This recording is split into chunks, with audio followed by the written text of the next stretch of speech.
नमस्कार दोस्तों। राजस्थान की राजनीति इस वक्त उस अंधेरी सुरंग में फंस गई है जहां से फिलहाल बाहर निकलने का रास्ता दिखाई नहीं दे रहा है। क्या आलाकमान के पास ऐसी कोई जादुई छड़ी है जो इस अंधेरी सुरंग से राजस्थान की राजनीति को बाहर निकाल सकती है? इस वक्त सबकी नज़रें दिल्ली पर हैं। लेकिन एक सवाल जो सबसे महत्वपूर्ण है वो ये है कि 2 दिन पहले तक राजस्थान में सबको पता था कि राजस्थान का मुख्यमंत्री कौन होने वाला है और कांग्रेस का राष्ट्रीय अध्यक्ष कौन होने वाला है। सचिन पायलट और मुख्यमंत्री अशोक गहलोत के नाम सबसे आगे थे। लेकिन पिछले 2 दिनों में सारे समीकरण बदल गए हैं। मुख्यमंत्री अशोक गहलोत समर्थक विधायकों ने जिस तरीके से सीधे आलाकमान को चुनौती दी और इस फैसले पर चुनौती दी कि वे नहीं चाहते कि राजस्थान का मुख्यमंत्री सचिन पायलट हों, इस चुनौती के बाद कई तरह के सवाल उठने लगे हैं। सबसे बड़ा सवाल यही है कि क्या ये सब कुछ मुख्यमंत्री अशोक गहलोत के इशारे पर हुआ या केंद्र में वही थे?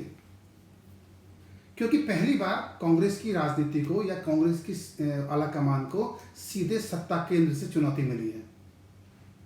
मुख्यमंत्री अशोक गहलोत को हम जितना जानते हैं और राजनीति में जितनी उनकी समझ है उसके हिसाब से हम सब जानते हैं कि कोई भी फैसला वो सोच समझ कर लेते हैं। वफादारी और रणनीति उनकी सबसे बड़ी ताकत है। लेकिन पिछले 2 दिनों में जो कुछ हुआ, क्या उनकी रणनीति और वफादारी अब क्या दोनों ही सवालों के घेरे में है? मुख्यमंत्री अशोक गहलोत भीड़ खींचने वाले नेता नहीं हैं। वे अच्छे वक्ता भी नहीं हैं। वे राजनीति के लिए सियासी ध्रुवीकरण भी नहीं करते हैं। लेकिन गांधी परिवार के साथ उनकी वफादारी और ताकतवर रणनीति उनकी सबसे बड़ी ताकत है और यही मुख्यमंत्री अशोक गहलोत को कांग्रेस के सभी नेताओं से अलग बनाती है। लेकिन 2 दिनों में राजस्थान में जो कुछ हुआ उसने उनकी इस पूरी छवि को एक तरीके से बहुत बड़ा नुकसान पहुंचाया है। लेकिन अब आगे क्या? अगर हम इस पूरे विवाद को 2 तरीके से अगर हम देखें कि क्या मुख्यमंत्री अशोक गहलोत के इशारे पर सब कुछ हुआ या आलाकमान की भी इसमें कोई ऐसी भूमिका थी जिस वजह से ऐसा सब कुछ घटनाक्रम राजस्थान में हुआ। लेकिन अब इस पूरे घटनाक्रम पर अब जो कुछ भी फैसला लेना है वो आलाकमान को लेना है।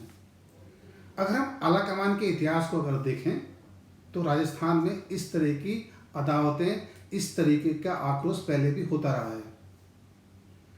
70 के दशक में जब मुख्यमंत्री मोहनलाल सुखाड़िया को हटाकर बरकतुल्लाह खां को मुख्यमंत्री बनाया गया था और उस वक्त उनके 4 साल पूरे हो चुके थे मोहनलाल सुखाड़िया के, तो उनके सुखाड़िया के समर्थन में कई विधायक जो दिल्ली इंदिरा गांधी के पास गए थे। विधायकों का ये कहना था कि अगर आपने सुखाड़िया को मुख्यमंत्री पद से हटाया तो राजस्थान में अंधेरा हो जाएगा। इस सवाल के जवाब में इंदिरा गांधी ने कहा था कि अंधेरे के बाद उजाला होता है और इस उजाले की तलाश में अगर आप दिल्ली आए हैं तो जयपुर लौट जाइए। और इस फैसले के बाद सुखाड़िया को मुख्यमंत्री पद से हटा दिया गया। इससे भी बड़ा जो फैसला आलाकमान ने वो जगन्नाथ पहाड़िया को जब मुख्यमंत्री पद से हटाया गया तब लिया था। 98 विधायक ने चिट्ठी लिखकर, जिस तरीके से इस वक्त 90 विधायक जो सचिन पायलट के खिलाफ हैं, तब 98 विधायक शिवचरण माथुर के खिलाफ थे। पहाड़िया को हटाकर शिवचरण माथुर को मुख्यमंत्री बनाने का फैसला होने वाला था। तो 98 विधायकों ने मुख्यमंत्री के पक्ष में दिल्ली आलाकमान को एक चिट्ठी लिखी थी और सबने साइन किए थे, जिसमें 98 विधायक थे कि वे पहाड़िया के समर्थन में हैं और वे नहीं चाहते कि शिवचरण माथुर मुख्यमंत्री बने। जैसे ये चिट्ठी आलाकमान के पास पहुंची, नाराज आलाकमान ने दूसरे दिन शिवचरण माथुर को राजस्थान का मुख्यमंत्री बना दिया। ये आलाकमान का दूसरा बड़ा फैसला था। 98 हम सबको याद है, जिस तरीके से राजस्थान की राजनीति 98 में बदली, वह भी बहुत बड़ा उदाहरण है। और 98 ही एक ऐसा साल है जब राजस्थान में कांग्रेस को सबसे ज़्यादा सीटें भी मिली थी। उस वक्त मुख्यमंत्री अशोक गहलोत नेता राजस्थान के प्रदेश अध्यक्ष थे और परशुराम मदेरणा नेता प्रतिपक्ष। उस चुनाव में क्योंकि राजस्थान में जाट राजनीति के अपने मायने हैं और मदेरणा जाट कम्युनिटी से आते हैं। पोस्टर बॉय के रूप में पूरे चुनाव में मदेरणा का ही चेहरा सबसे ऊपर होता था। जब रिजल्ट आया, कांग्रेस के समर्थन में भारी वोटिंग हुई और 150 से ज़्यादा सीटें राजस्थान में कांग्रेस को मिली। उस वक्त सब यही जानते थे कि मदेरणा ही राजस्थान के मुख्यमंत्री होंगे, लेकिन आला कमान ने अंतिम समय में एक लाइन का प्रस्ताव पास करके,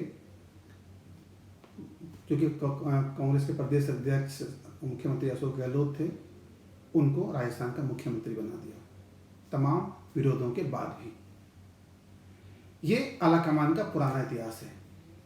क्या अब जो आला कमान के पास राजस्थान के मुख्यमंत्री के तौर पर या राजस्थान के विवाद के तौर पर जो फाइल दिल्ली भेजी गई है, क्या उस फाइल पर भी कुछ ऐसा ही फैसला होगा?